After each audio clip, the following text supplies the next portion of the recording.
Hey team, welcome to Monday Morning Pearls. Before we get into the pearl, want to point you towards our podcast. You can find it at spanthechasm.com/podcast.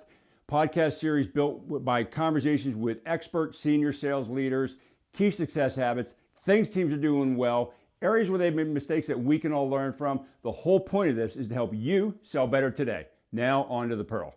Hey gang, welcome back. We are fired up to talk to you today because we're going to discuss something on this Monday Morning Pearls. Is another one of the series about recession-proofing your sales team.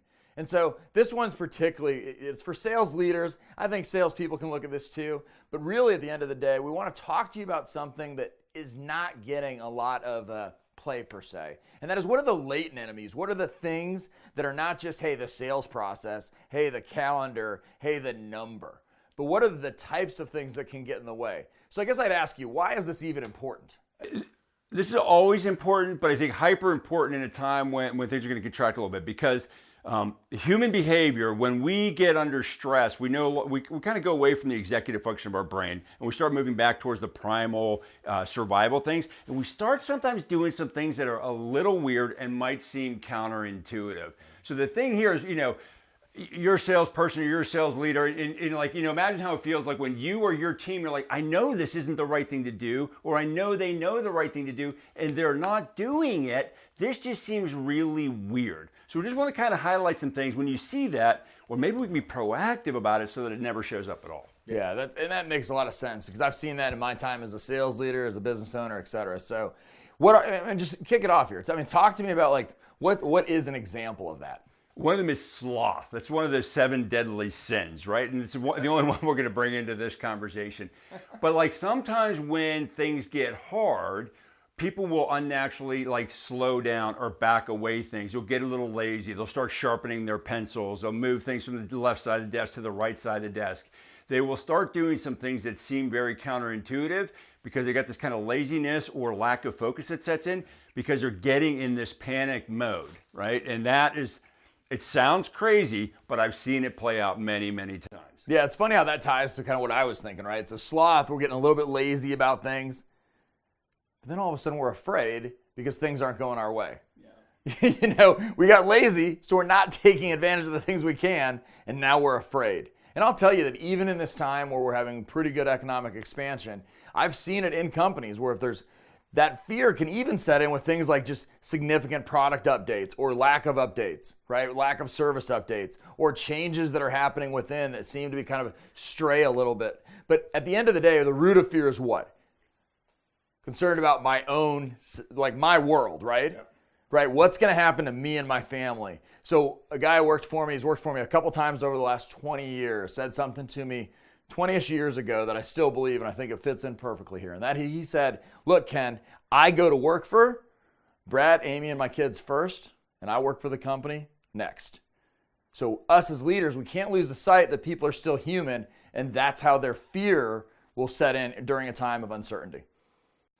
So underneath all that, I want to address this because this is something that sales leaders are often unaware of or afraid to go after. We'll paint a little triangle here. At the top of the triangle, people worry about execution. Is Jimmy and Sally, are they doing things the right way? But underneath that, to do something right, I have to have a competency, right? So my execution is affected by my competency. But to gain competency, I have to care. I have to have desire. And for me to have desire, and this is the point I want to build out. For me to have a desire for something, I have to care about it. It has to be in my belief system. And this is one of the things that in a time of contraction, we can fake it when things are kind of easy. We're not taking the rigor to develop the value and blah, blah, blah. And we may not, say that we really believe clients are benefited by us. If things get a little tough though, our belief systems are going to show. And cracks in the foundation are going to be disastrous. And if you as a sales leader are building your house, your sales team on a weak foundation, it ain't going to go well. So that's why we want to bring out these sloth, fear, belief systems. These are kind of feely things, but if we can get ahead of those now, especially the belief system, let's shore that up today so that the team is, much more solid. So if we take that, how's that going to feel? Yeah, well, what's interesting about it. So first of all, I understand there's a couple feelings that are going to go with this. One is, as a sales leader, you might have fallen prey to hey, I can manage everything from behind my screen. I get that we're talking about a change in your own behavior, right? And that's going to be a little scary, a little wonky to you. But let's talk about what that looks like longer term. What would it look like, or how would it feel if you get out in front of these behavior barriers, right, Randy, before they take root? You know, like the weed that just will never go away, right? And you get the team into an environment where they're winning market share at a high rate. I mean, how is that going to feel? Because you've taken the time to actually understand that people are humans.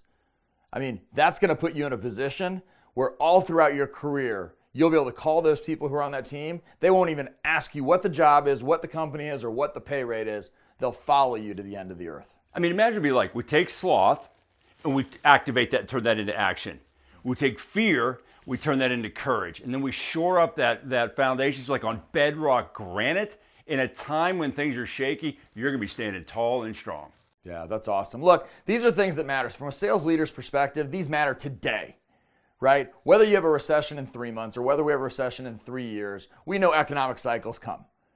But at the end of the day, you want to build a bedrock, a team that's just got absolutely solid. You want to build a team that has a fantastic belief system that will then go execute on the mission of the company. Then we've got to make sure we get out from behind the computer and that we understand that it's a human-to-human thing. These are the things that we care about, and we think that these are the things that will help sales teams recession-proof themselves going forward and even grow today. So if any of this is interesting to you and you want to have a conversation about what's going on in your world, hey, you've got all of our channels below. We are all over LinkedIn, etc. We'd love to have an opportunity to talk to you.